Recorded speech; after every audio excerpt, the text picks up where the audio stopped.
Selamat pagi pemirsa, saya Irwan Saragih kembali hadir menemani Anda dengan beragam informasi terkini di antaranya. Pencari suaka di Medan menggelar unjuk rasa. Menyambut Natal, Santa Claus di Deli Serdang bagi sembako di panti asuhan. Program integritas kampung keluarga dan nelayan berkualitas di Batubara. Selain cuplikan berita tadi, kami juga akan menghadirkan beragam informasi lainnya. Pemirsa, kita jelang Sumut hari ini pagi selengkapnya.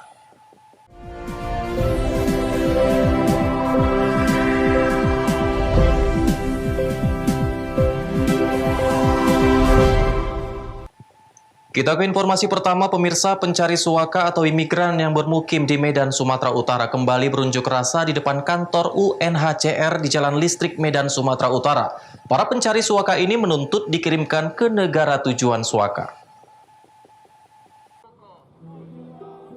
Para pencari suaka asal negara Afghanistan, Pakistan, Sri Lanka, dan Irak yang sudah bermukim selama 6 tahun di Indonesia kembali berunjuk rasa di kantor UNHCR Medan, Sumatera Utara. Puluhan pencari suaka yang membawa spanduk berbahasa Inggris ini menuntut UNHCR mengirimkan mereka ke negara tujuan, seperti Australia, Selandia Baru, Amerika, dan Kanada. Menurut mereka, selama tinggal di Indonesia mereka tidak bisa mencari pekerjaan. Bahkan anak-anak dari para pencari suaka ini sulit mendapatkan pendidikan formal. Kurang lebih 6.000 orang pencari suaka dari berbagai negara bermukim di Medan untuk menunggu kejelasan jadwal pemberangkatan ke negara tujuan. Mereka berharap segera dikirimkan ke negara tujuan untuk mendapatkan hidup yang lebih layak, dapat bekerja, serta anak-anak mereka bisa bersekolah. Adalah datang di sini, kami sudah 7 tahun di sini. Aku tinggal di sini, yang terlambat saya sekitar 8 tahun di sini. Tapi nggak ada proses, nggak ada pemukiman settlement tak ada, kosong. Yang kedua, jadi kami ada banyak kebutuhan dari medikal, itu nggak ada juga, mental banyak ada, sangat butuh pemukiman dari negara ketiga, yaitu sangat penting dan settlement sebenarnya. Jadi itu kebutuhan kami sebenarnya. Ya, kami adalah kumpul di sini karena dari EU, UNHCR nggak ada peduli sama kami sebenarnya. Kami udah lupa oleh kalian, organisasi EU dan UNHCR. Aksi unjuk rasa ini berlangsung secara damai dan massa dalam aksi ini tetap menggunakan masker. Daniel Pekwali melaporkan untuk Evarina TV. Sementara itu pemirsa, menghadapi arus mudik Natal dan Tahun Baru, PT Pelni menambah jadwal frekuensi keberangkatan penumpang kapal tujuan Medan Batam. Penambahan dilakukan guna mengantisipasi lonjakan dan kerumunan penumpang jelang arus mudik Natal dan Tahun Baru.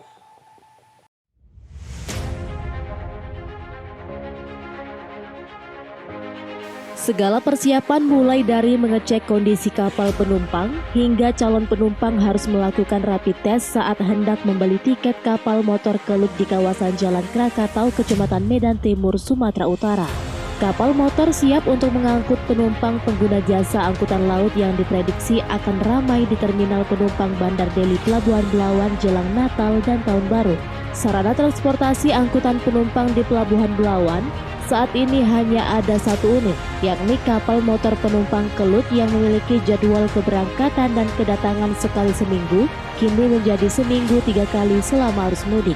Pelaksana tugas Kepala Cabang PT Pelni Medan Belawan mengatakan, meski belum ada lonjakan penumpang, namun PT Pelni mengantisipasi dengan menambah jadwal kedatangan dan keberangkatan tujuan Pelabuhan Belawan, Batu Ampar, dan Batam menjadi seminggu 3 kali.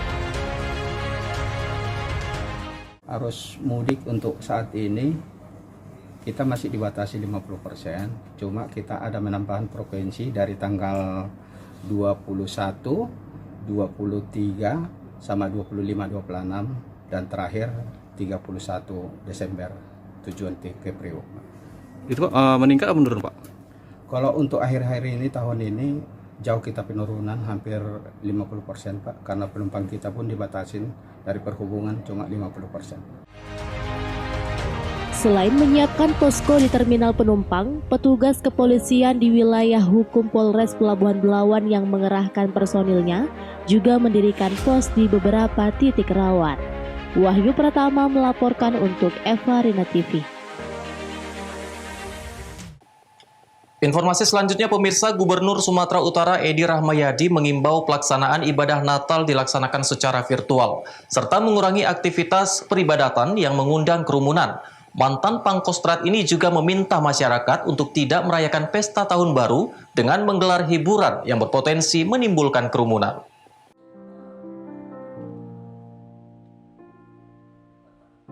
Perayaan Natal tinggal hitungan hari. Sejumlah gereja memberlakukan syarat peribadatan tatap muka. Selain melakukan persiapan lain berupa pembersihan dan penyemprotan disinfektan jelang ibadah juga dilaksanakan.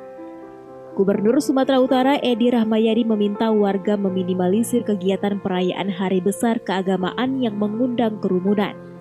Terkait hal ini, diharapkan ibadah di rumah atau secara virtual tidak mengurangi makna dan tetap berlangsung hikmat.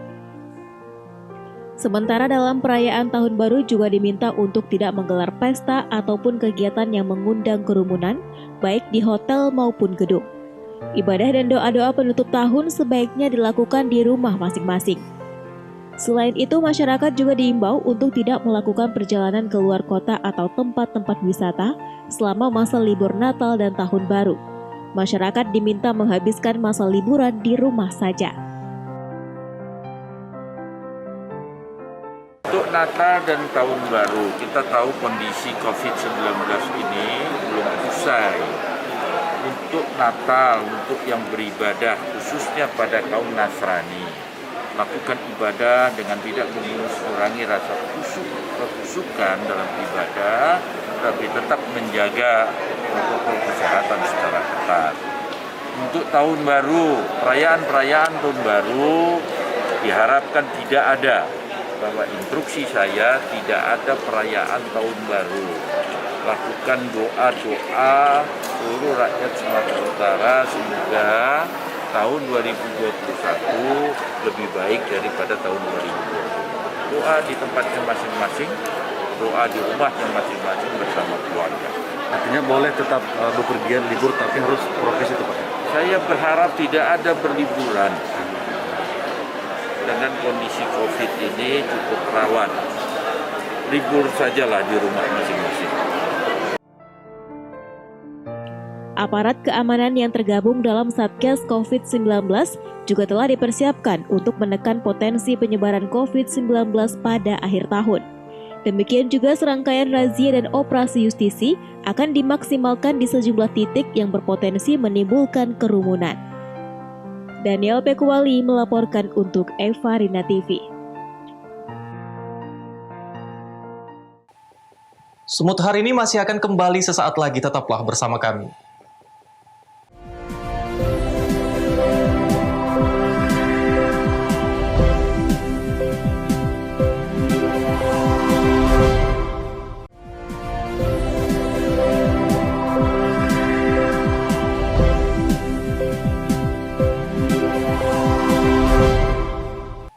Terima kasih Anda masih bersama kami, pemirsa. Menyambut sukacita Natal 2020, seorang Santa Claus di Kabupaten Deli Serdang, Sumatera Utara, mendatangi 3 panti asuhan. Ikon Natal tersebut membagi-bagikan puluhan paket sembako dan cenderamata kepada anak-anak panti.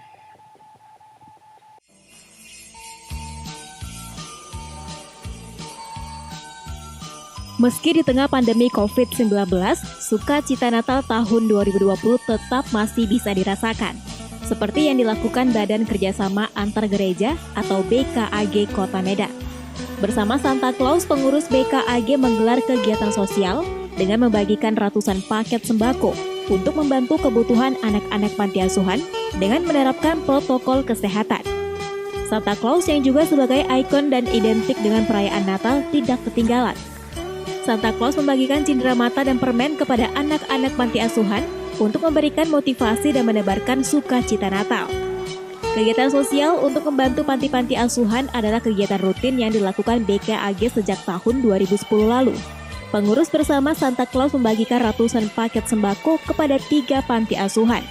Sembako yang dibagikan diharapkan dapat membantu memenuhi kebutuhan anak-anak panti asuhan, sekaligus berbagi kasih di sukacita Natal. Ya, kita dari BKAG Kota Medan ini sudah berdiri sejak tahun 2010 dan merupakan partnership dari Pemko Medan yang selalu bekerja untuk membangun kerukunan bagi gereja-gereja dan membangun kesejahteraan bagi gereja. Dan pada hari ini di panti asuhan ini kita menyatakan kasih kita dan ini bagian dari Natal yang kita lakukan di tahun 2010 ini. Apa yang kita bagikan hari ini, Pak? Hari ini 9 bahan pokok, makanan, dan kemudian ada beberapa cindera mata untuk para anak-anak kita yang menghuni di tempat ini. Pak, tadi melibatkan sosok Sinterklas. Ini Iya. seperti apa, Pak? Sebenarnya? Jadi Sinterklas ini merupakan ikon dari Natal yang sebenarnya lambang kasih, ya lambang memberi dari umat manusia. Pemberian sembako dan hadiah Natal tersebut diharapkan bisa menambah sukacita dalam menyambut perayaan Natal, sekaligus menebar kebaikan dan kasih kepada sesama. Daniel Tekwali melaporkan untuk Evarina TV.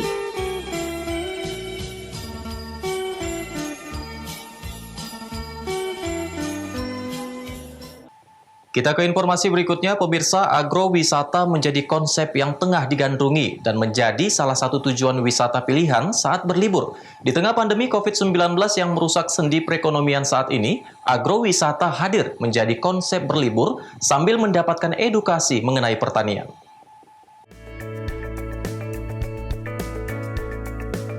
Inilah Fokus Farm yang terletak di bawah kaki Gunung Sinabung, tepatnya di Desa Jandi Meriah, Kecamatan Tigandarkat, Kabupaten Karo. Tempat ini dikelola untuk memberikan pengetahuan di bidang pertanian, serta pengalaman rekreasi yang menyenangkan di tengah pandemi COVID-19, bahkan dapat membuka peluang investasi pada bidang pertanian. Pendiri Fokus Farm adalah Muhammad Fauji dan Dalanta Sembiring. Fauji mengatakan, kawasan tanaman hortikultura yang sudah berjalan selama 10 bulan ini dikelola untuk mendukung para petani untuk meningkatkan bisnisnya, khususnya di tengah pandemi COVID-19. Selain menguntungkan bagi petani, Fokus Farm ini juga sangat bermanfaat bagi pengunjung dan dapat membuka lapangan kerja baru bagi masyarakat sekitar di masa pandemi COVID-19. Dengan mengedepankan unsur edukasi, keberadaan Fokus Farm ini juga bermanfaat bagi pengunjung untuk tempat belajar tentang pertanian.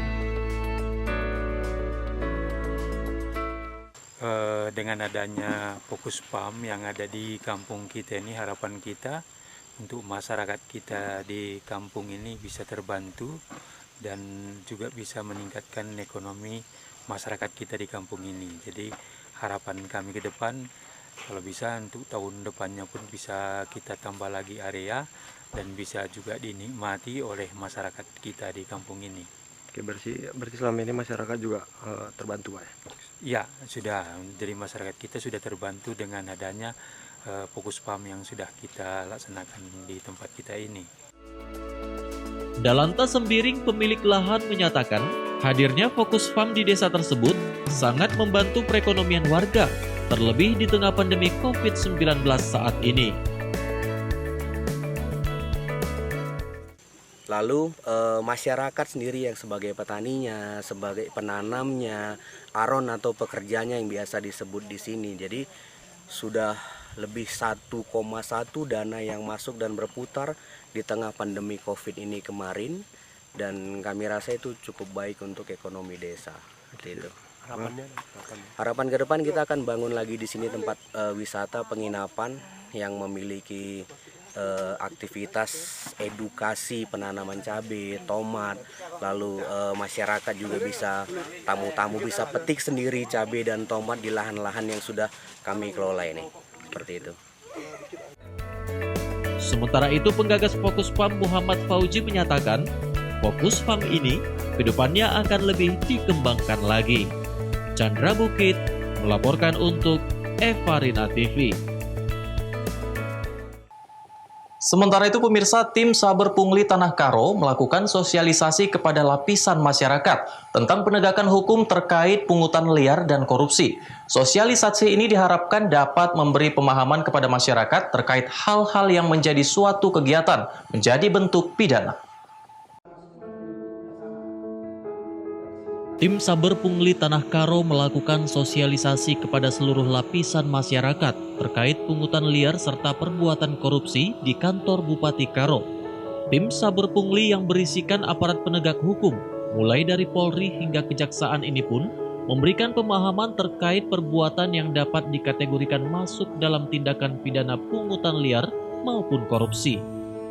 Menurut Ketua Tim Saber Pungli Tanah Karo Kompol Hasian Panggabean, sosialisasi ini dilakukan kepada seluruh lapisan masyarakat, mulai dari lembaga, yayasan, organisasi kepemudaan, kepala desa, serta dinas pemerintah, dan diselenggarakan selama 4 hari yang bertujuan untuk mengedukasi masyarakat mengenai perbuatan yang dilakukannya tidak masuk dalam kategori tindak pidana yang berakibat pada proses hukum. Ya, inilah langkah awal karena sebelum kita melakukan penindakan, bahwa kita harus sosialisasikan dulu agar masyarakat dan juga aparatur pemerintah mengetahui bahwa pungli dan korupsi itu tidak boleh. Maka kita sampaikan aturan-aturan yang berlaku agar semua orang bisa menghindarkan pungli dan korupsi untuk pembangunan di daerah ini. Pak, ada imbauan atau harapan kita dari tim Saber Pungli untuk masyarakat Karo khususnya, Pak? Harapan kami dari tim Saber Pungli, kami mengharapkan seluruh masyarakat lapisan mulai dari masyarakat yang terbawah sampai dengan masyarakat yang pejabat ataupun pegawai negeri agar bisa mematuhi aturan yang berlaku. Jangan sampai melanggar aturan-aturan yang berlaku. Sosialisasi ini pun mendapat respon yang positif dari peserta dan diharapkan untuk kedepannya dapat menjadi pelajaran terkait pungutan liar maupun korupsi. Chandra Bukit melaporkan untuk Evarina TV. Sumut hari ini masih akan kembali sesaat lagi, tetaplah bersama kami.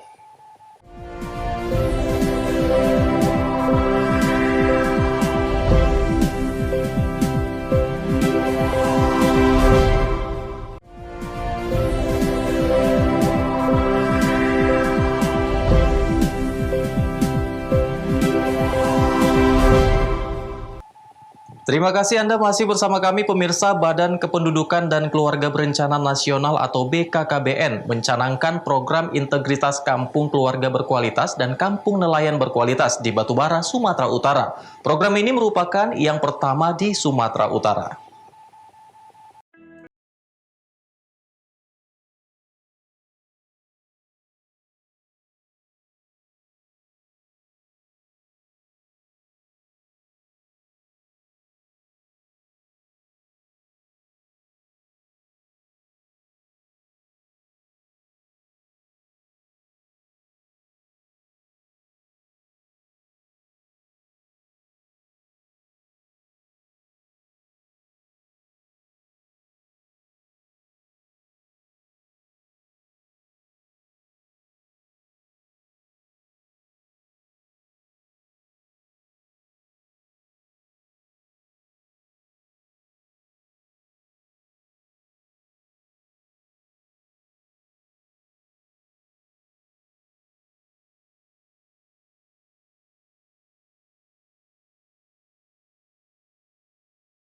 Untuk kampung yang baru, namanya kampung keluarga berkualitas. Kalau dulu kan kampung keluarga berencana.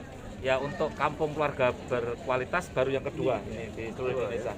Ya, kalau di Sumatera Utara baru pertama kali di Batubara ini. Jadi saya kira ini yang kita semangat betul, kebetulan dengan kampung nelayan berkualitas. Begini, jadi tadi seperti yang sampaikan Pak Bupati bahwa kampung-kampung kita itu kan ada yang 3T tadi, ada yang terluar, ya termiskin, terisolir dan seterusnya. Nah, kampung-kampung yang begitu harus dibimbing menjadi kampung yang berkualitas. Kalau dulu kita itu hanya membimbing untuk menurunkan secara kuantitas supaya anaknya tidak banyak itu. Nah, sekarang ini anaknya juga memang jangan banyak, tetapi kualitasnya harus ditingkatkan. Nah, kualitas yang harus ditingkatkan itu adalah salah satunya adalah stunting.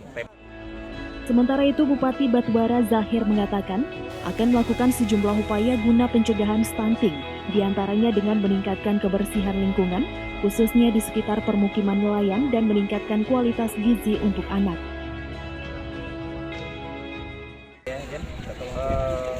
Lingkungan harus bersih, ya, lingkungan bersih, lingkungan sehat, ya, dengan lingkungan bersih, lingkungan sehat, maka angka stunting pasti menurun. Karena stunting juga dikatakan oleh lingkungan yang tidak sehat, ada cacing, cacing, diare, ini menyebabkan stunting. Nah, tentunya karena daerah Bandar Rahmat ini daerah yang saya katakan terpencil lah dari daerah daratan, dan hari ini bersama Bapak Kepala BKKBN RI Pak Hasto bersama dengan Menteri Kementerian KKP mencanangkan kampung keluarga berkualitas dan kampung nelayan berkualitas. Nah, sehingga dengan integrasi ini kita harapkan yang tadi disampaikan stunting, kemudian program penelayanan kampung KB-nya itu bisa berjalan lebih baik lagi.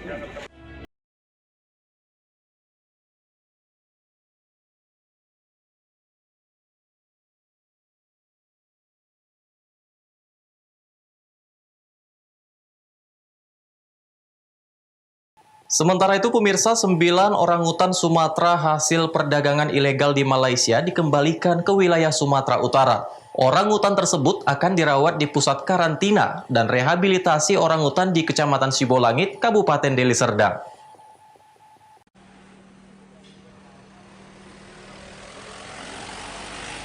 Sebanyak 9 orangutan Sumatera atau Pongo abeli, hasil perdagangan ilegal di Malaysia, dikembalikan ke Sumatera Utara setelah sebelumnya sempat menginap 1 malam di ruang hewan Terminal Kargo Bandara Soekarno-Hatta. 9 orangutan dengan 4 jenis kelamin jantan dan 5 betina ini tiba di Terminal Kargo Bandara Kuala Namu Jumat 18 Desember. Kepala Balai Besar Konservasi dan Sumber Daya Alam BBKSDA Sumatera Utara, Hotmauli Sianturi menjelaskan, orangutan ini merupakan korban perdagangan ilegal satwa liar internasional yang berhasil disita oleh pihak berwenang Malaysia. Setelah diperiksa tim medis, 9 satwa langka dan dilindungi tersebut secara fisik dalam kondisi sehat serta terbebas dari COVID-19. Selama di Malaysia sejak 2019, 9 orangutan dengan usia dari 2-5 tahun ini dititip dan dirawat di National Wildlife Rescue Center Sungai Perak. Hotmauli menegaskan, ke depan pihaknya akan semakin giat membantu tim penegakan hukum terpadu Gakumdu untuk mendeteksi jaringan perdagangan ilegal orangutan. Karena saat ini pengiriman ilegal bisa dilakukan melalui pelabuhan-pelabuhan kecil yang ada di sepanjang pantai timur Pulau Sumatera Utara. Perdagangan ilegal atau apapun penyelundupan, saya kira teman-teman Gakum bersama dengan Polri ini tetap mereka bekerja walaupun tidak harus diekspos karena ini memang pekerjaan yang dilakukan diam-diam ya, intelijen, tapi yang jelas mereka tetap bekerja untuk mengurai ataupun menangkap kalau masih ada modus-modus yang perdagangan ataupun penyelundupan satwa liar kita di luar negeri. Sebelum dilepas liarkan ke habitat alaminya, semua orangutan akan dibawa ke pusat karantina dan rehabilitasi di Kecamatan Sibolangit, Kabupaten Deli Serdang, untuk dirawat lebih lanjut oleh BBKSDA Sumatera Utara dan Sumatran Orangutan Conservation Program atau SOCP. Dari Medan, Sumatera Utara, Doni Aditra, Kantor Berita Antara mewartakan. Pemirsa, demikianlah rangkaian informasi dalam Sumut hari ini pagi. Saya Irwan Saragih, mewakili kerabat kerja yang bertugas, pamit undur diri dari hadapan Anda. Terima kasih dan sampai jumpa.